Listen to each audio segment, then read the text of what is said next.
Tiniyak naman ng Bangko Sentral ng Pilipinas na ligtas at hindi basta-basta ma-hack ang computer system ng mga bangko sa bansa.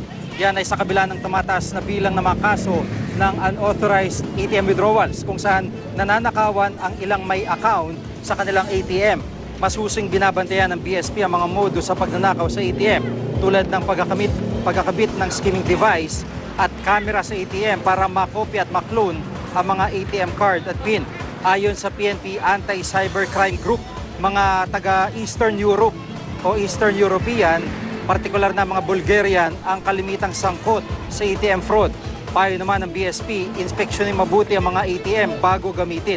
Bantayan din ang ATM balance. Kung mapansing nagkulang ang inyong pera, i-report agad ito sa bangko. Kung mapapatunayang napagnakawan ng inyong ATM account, dapat ibalik ng bangko ang nanakaw na pera. Kung hindi naman kayo binibigyan ng sapat na pansin ng bangko, magsumbong lamang sa Bangko Sentral.